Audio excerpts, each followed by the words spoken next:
yang harus dilakukan Polri sih agar penyiksaan ini tidak berulang kali? Yang pertama yang harus dilakukan adalah pengawasan melekat harus dioptimalkan.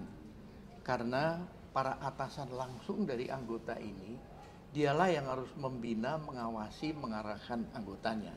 Sehingga kalau anggotanya melanggar, maka atasannya harus ikut bertanggung jawab, kena sanksinya. Ini penting.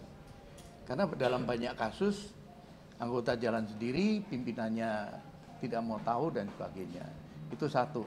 Yang kedua, kami melihat bahwa masih ada kelemahan-kelemahan untuk bisa memantau, mendeteksi terjadinya kekerasan. Diantaranya tadi, ruang pemeriksaan harus ada CCTV.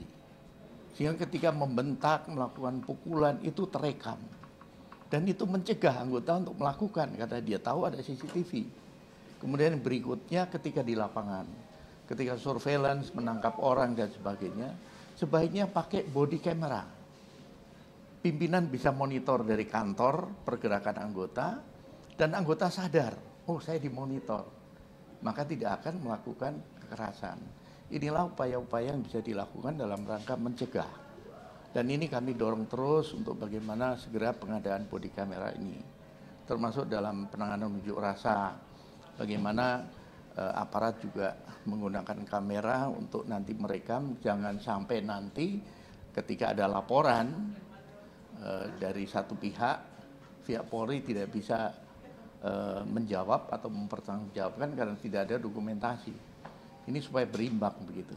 Nah, Pak, kan beberapa kali apa yang harus dilakukan Polri sih agar penyiksaan ini tidak berulang kali? Yang pertama yang harus dilakukan adalah pengawasan melekat harus dioptimalkan.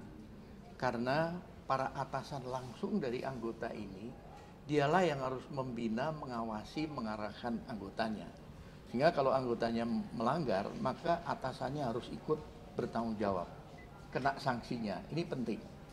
Karena dalam banyak kasus, anggota jalan sendiri, pimpinannya tidak mau tahu dan sebagainya. Itu satu. Yang kedua, kami melihat bahwa masih ada kelemahan-kelemahan untuk bisa memantau, mendeteksi terjadinya kekerasan. Diantaranya tadi, ruang pemeriksaan harus ada CCTV. Sehingga ketika membentak, melakukan pukulan, itu terekam.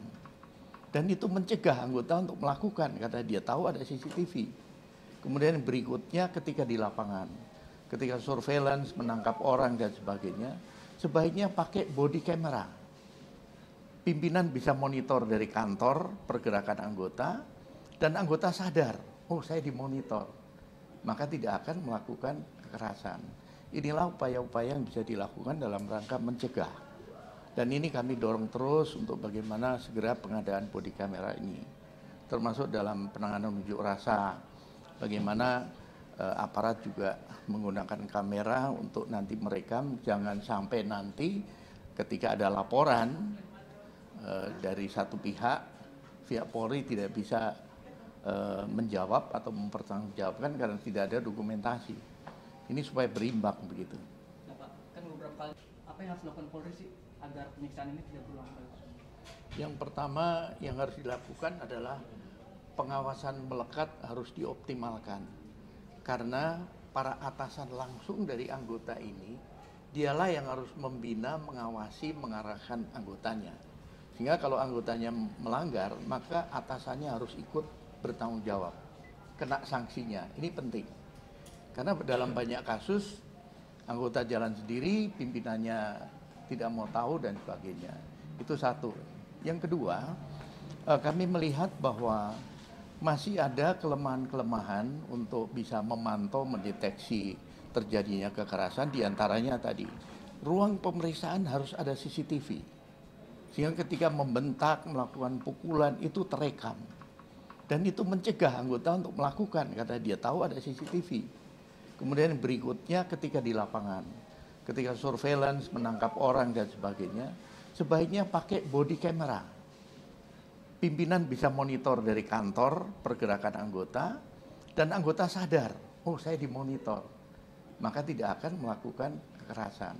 Inilah upaya-upaya yang bisa dilakukan dalam rangka mencegah.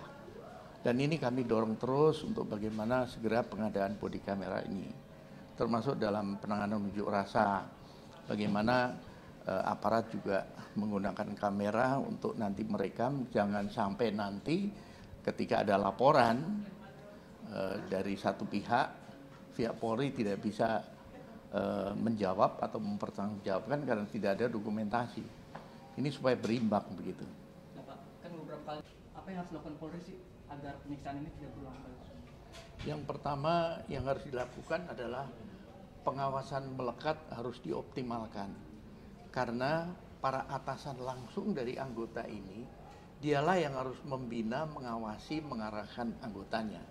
Sehingga kalau anggotanya melanggar, maka atasannya harus ikut bertanggung jawab, kena sanksinya. Ini penting. Karena dalam banyak kasus, anggota jalan sendiri, pimpinannya tidak mau tahu dan sebagainya. Itu satu.